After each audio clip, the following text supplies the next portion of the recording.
सबसे ईमानदार पार्टी के बड़े बड़े नेता जेल में, तो ईमानदार पार्टी कौन है? क्या भाजपा पार्टी ईमानदार है, या फिर आम आदमी पार्टी ही ईमानदार है, या फिर कांग्रेस पार्टी ईमानदार है? ईमानदार पार्टी है कौन, इस पर ही हम चर्चा करने वाले हैं। क्योंकि अभी तक भाजपा ने ये दावा नहीं ठोका, कांग्रेस ने ये दावा नहीं ठोका, समाजवादी पार्टी ने ये दावा नहीं ठोका, तृणमूल कांग्रेस ने ये दावा नहीं ठोका कि 1947 के बाद वह ईमानदार पार्टी है। लेकिन अरविंद केजरीवाल हमेशा यही बात कहते रहे, अपनी रैलियों में कहते रहे, चुनाव प्रचार में कहते रहे कि अगर कोई ईमानदार पार्टी है तो वह है आम आदमी पार्टी। नमस्कार, आपके साथ मैं हूं ऋतिक सविता। स्वागत है आपका नेक्स्ट 9 न्यूज पॉलिटिकल बाइट में। हमारे साथ हमारे सहयोगी सिराज मौजूद है। सिराज, आपका बहुत बहुत स्वागत है। सिराज, आपने देखा किस तरीके से दिल्ली का माहौल है। सीएम केजरीवाल से कल पूछताछ होनी है। सीएम केजरीवाल जो है ईडी के सामने बैठेंगे, 9 घंटे तक अपने उनके सवालों का जवाब देंगे, अपनी बात को रखेंगे। मनीष सिसोदिया के साथ क्या हुआ आपने देखा, संजय सिंह के साथ क्या हुआ आपने देखा, सत्येंद्र जैन के साथ क्या हुआ ये भी आपने देखा। तो अब सवाल ये यहाँ पर ये उठ रहा है, तमाम सवाल हमारे साथ यहाँ पर मौजूद हैं और ये सवाल जनता और तमाम नेताओं के ही हैं जो लगातार आरोप और प्रत्यारोप के बीच में देखे गए हैं। पहला सवाल यहाँ पर ये निकलता है कि अगर अंधा आंदोलन से परिपक्व होकर उस श्रेणी में आकर आंदोलन को जो है जीवित करके यहाँ पर अरविंद केजरीवाल ने अपनी पार्टी बनाई, दिल्ली को विश्वास दिलाया, क्या वो विश्वास अब टूट चुका है? क्योंकि आम आदमी पार्टी ईमानदार होकर भी बेईमान निकली, ये जो है भाजपा पार्टी के नेताओं का कहना है और तमाम जनता का भी कहना है। क्या सच में ईमानदार होकर भी बेईमान हो गई आम आदमी पार्टी? सिराज जी देखिए, सबसे पहले एक पत्रकार होने के नाते हम किसी का पक्ष या विपक्ष नहीं रख सकते, लेकिन अभी तक जिस तरीके से हमने ये खबरें की हैं उस हिसाब से यही अंदाजा लगाया जा रहा है कि लगातार जो है हाई कोर्ट में भी चला ये मामला और सुप्रीम कोर्ट में भी जैसे चला कि किस तरीके से मनीष सिसोदिया की जो जमानत है वो 7 से 8 महीने के लिए टाली गई और कोर्ट ने साफ, जस्टिस खन्ना ने कहा कि आप ईडी के पास 6 से 8 महीने हैं कि वो जांच को पूरा करे और एक अहम मोड़ पर वो जो है फैसला करे। लेकिन जिस तरीके से कोर्ट ने ये भी कहा कि अगर मामले में देरी पाई जाती है, जांच में किसी भी तरह की छेड़खानी होती है, तो मनीष सिसोदिया 3 महीने के अंदर दोबारा याचिका दायर कर सकते हैं जमानत के लिए। लेकिन अब सवाल यही उठता है कि आम आदमी की ईमानदारी का, जिस तरीके से मनीष सिसोदिया के कार्य को लेकर और अरविंद केजरीवाल खासकर शिक्षा व्यवस्था को लेकर अपने चुनाव प्रसार करते हैं, खासकर पंजाब में हमने कि आपने चुनाव प्रचार की बात की। चुनाव प्रचार से एक सवाल यहां पर सिराज लेंगे आपसे कि अरविंद केजरीवाल सीना ठोक ठोक कर ये कहते थे कि ईमानदार पार्टी, ईमानदार पार्टी। क्या अब ये मान लिया जाए कि 56 इंच के सीना वाले पीएम मोदी ने अरविंद केजरीवाल को उनकी औकात याद दिला दी? क्या ये मान लिया जाए? क्योंकि लगातार यही कहा जा रहा है कि भाजपा सरकार है जो है यहाँ पर वर्तमान में केंद्र की सरकार में भाजपा बैठी है और ईमानदार प्रधानमंत्री हमारे हैं, वो अगर नहीं होते तो यहाँ पर 338 करोड़ का घोटाला नहीं पकड़ा जाता। तो क्या औकात याद दिला दी है केजरीवाल की?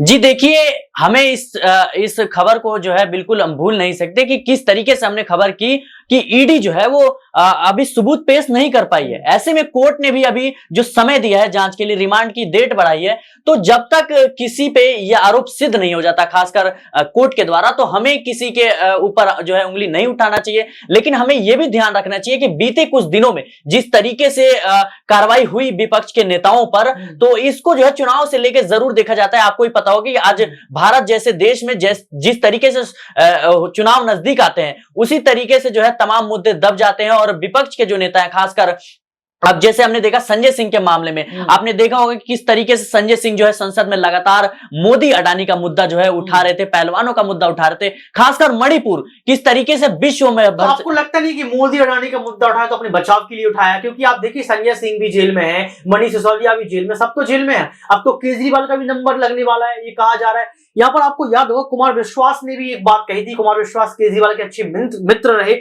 उन्होंने कई बार अपने इंटरव्यू में कहा है कि अरविंद केजरीवाल ठीक नहीं है। उन्होंने कई बार ये भी कहा है कि जो है उनसे मेरी बातचीत हुई, उन्होंने मेरे सामने बहुत सारी ऐसी बातें कर दी जिससे कुमार विश्वास की पत्नी को भी जो है बुरा लगा था।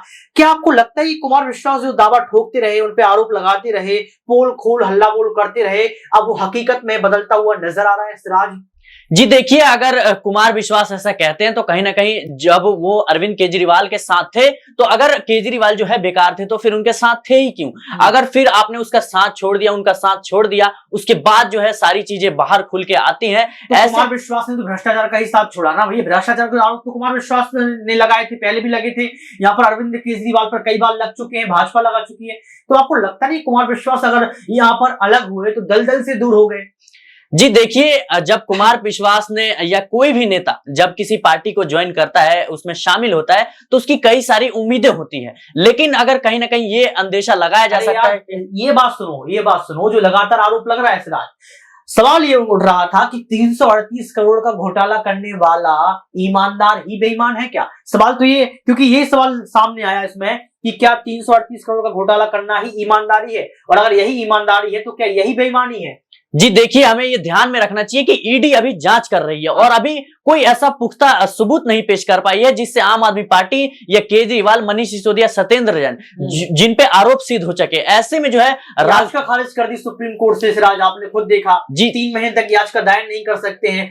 2 नवंबर को जो है यहाँ पर पूछताछ होनी है। अब क्या ही चाहिए आपको? सबूत है तो ईडी लगातार जो है पूछताछ जी, जो ईडी को जो समय दिया है कोर्ट ने, वो यह कहकर दिया है कि आपके पास जांच करने के लिए पर्याप्त समय दिया जा रहा है और इसमें जांच को है वो एक। लेकिन आरोप तो यहाँ पर ये लग रहा है ना सिराज कि 10 साल में राष्ट्रीय पार्टी बना ली, जल्दबाजी कर दी। 30 साल पुरानी समाजवादी पार्टी आज तक राष्ट्रीय पार्टी नहीं बन पाई। 25 साल पुरानी जो है तृणमूल कांग्रेस पार्टी आज तक राष्ट्रीय पार्टी नहीं बन पाई, और आपने 10 साल में राष्ट्रीय पार्टी बना ली। पैसा कहां से आया? सवाल तो ये जो है लगातार केजरीवाल पर उठ रहा है। जी देखिए, अब जिस तरीके से उनके पैसे पे सवाल उठ रहे हैं, कहीं ना कहीं आपको भी पता होगा कि हर पार्टी को एक फंड मिलता है, और जिस तरीके से बीजेपी को जितना फंड मिलता है, कहीं ना कहीं उसका देश में 90% जो फंड है वो बीजेपी के झोली में जाता है। 10% में ये सारी जो पार्टियां हैं, खासकर 10% में पंजाब जीत लिया, 10% में गोवा में चुनाव प्रचार कर लिया, 10% में यहाँ पर हम लोग बात करें तो गुजरात की बात कर लो, एमसीडी में 10% में सब कुछ कर लिया। आपको लगता है 10% कितना कम होता होगा? 338 करोड़ का घोटाला, 45 करोड़ का शीश महल। आप खुद ही देखिए कि एक के बाद एक जो है बड़े घोटाले पकड़ते हुए नजर आ रहे हैं सामने। जी देखिए, जिस तरीके से सारी पार्टियां राजनीति करती हैं, कहीं हमें देखने को मिलता है ये शराब भी बंटवाते हैं और जो है दारू वगैरह, ये काफी चीजें जो है खिलाई पिलाई जाती हैं। लेकिन जब अरविंद केजरीवाल, आपने देखा होगा कि किस तरीके से क्रांति लाए थे दिल्ली में, खासकर कि जब अन्ना हजारे के उसके राह पे चलते हुए, और उन्होंने जिस तरीके से एक सिंप्लिसिटी जनता के अंदर विश्वास दिलाया था कि मैं आपके ही नेता हूं, आप ही के जैसा हूं। ऐसे में जो है जनता, हमने देखा जब मैं उस टाइम था तो किस तरीके से जनता जो है, जिनको कुछ नहीं लेना देना चुनाव से, जो बच्चे भी थे उनके पीछे पीछे किस तरीके से रैलियों में चल रहे थे। बात की हो, जनता अब एनडीए या फिर इंडिया में से किसी एक को चुनेगी इस बार 24 में।